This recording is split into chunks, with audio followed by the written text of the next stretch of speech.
ಹೋಗ್ರ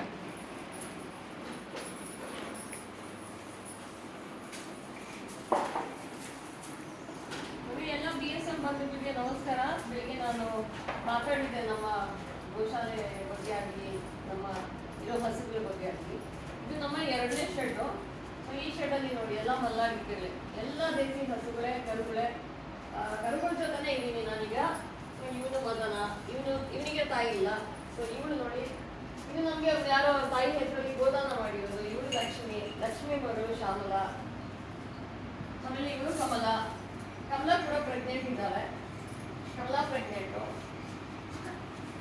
ಈಗ ನೋಡಿ, ಇವೆಲ್ಲ ಏನಂದ್ರೆ ಒಂದೊಂದ್ಸತಿ ಅವಳಿಗೆ ಸಫಿಶಿಯಂಟ್ ಆಗಿ ಊಟ ಸಿಗದೆ ಇದ್ರೆ, ಇವಳು 4 ಮಂತ್ಸ್ ಬೇಬಿ. ಇವಳು ನೋಡಿ, 4 ಮಂತ್ಸ್ ಬೇಬಿ. ಇವಳು ಎಷ್ಟು ಪುಟಾಣಿ ಇದ್ದಾಳೆ ನೋಡಿ.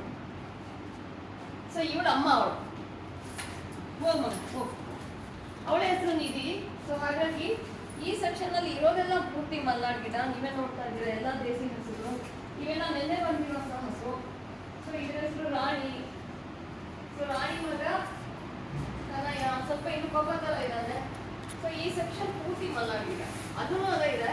ಬಟ್ ಇದನ್ನ ಗೋಶಾಲೆಯಿಂದ ಯಾಕೆ ಸೆಪ್ರೇಟ್ ಮಾಡಿದ್ದೀವಿ ಅಂದ್ರೆ, ಸೊ ಇಲ್ಲೆಲ್ಲ ನಮಗೆ ಅಪ್ಪ ಮಗು ಇರೋದ್ರಿಂದ ಸ್ವಲ್ಪ ಅಗ್ರೆಸಿವ್ ಮತ್ತೆ ಹೆಚ್ಚಿಗೆ ಗಂಡು ಕರುಗಳನ್ನೆಲ್ಲ ಆ ಜಾಗದಲ್ಲಿ ಇರ್ತೀವಿ.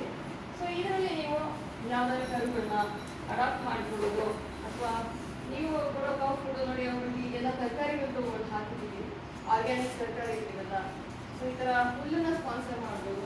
ಅದು ಬಿಟ್ಟು ನಾವು ಬೂಸ, ಎಣ್ಣೆ ಅದನ್ನೆಲ್ಲ ನೆನೆಸಿ ಕೊಡ್ತೀವಿ, ನೀವು ಅದನ್ನು ಕೂಡ ಸ್ಪಾನ್ಸರ್ ಮಾಡ್ಬೋದು. ಸೊ ಹಾಗಾಗಿ ನಾನು ಬೆಳಿಗ್ಗೆ ಮಾತಾಡ್ದಂಗೆ ನೀವು ನಿಮ್ಮ ಕೈಲಾಗಿ ಖಂಡಿತ ಸಹಾಯ ಮಾಡಿದ್ರೆ, ನಾವು ಈ ಥರ ಅಥವಾ ನೋಡಿ ನಯನಾಚಾರ ಇರೋಂಥ ಒಂದು ವೀಕ್ ಆಗಿರೋದ್ರಿಗೆ ನಾವೊಂದು ಇಟ್ಕೊಂಡು ಅವುಗಳ ಆರೈಕೆ ಮಾಡೋದ್ರಿಂದ ಹೆಚ್ಚಿಗೆ ಸಹಾಯ ಆಗುತ್ತೆ. ಸೊ ಈ ವಿಡಿಯೋ ನಿಮಗೋಸ್ಕರನೇ ಮಾಡಿರೋದು. ದಯವಿಟ್ಟು ಪ್ಲೀಸ್ ಕಮ್ ಫಾರ್ವರ್ಡ್. ಯಾಕಂದರೆ ನಾವು ಬೆಳಿಗ್ಗೆ ಹೇಳಿದಾಗ ATG ಎಲ್ಲನೂ ಸರ್ಟಿಫಿಕೇಟ್ ಆಗಿದೆ ನಮ್ಮದು. So you can sponsor whatever way you want. Thank you.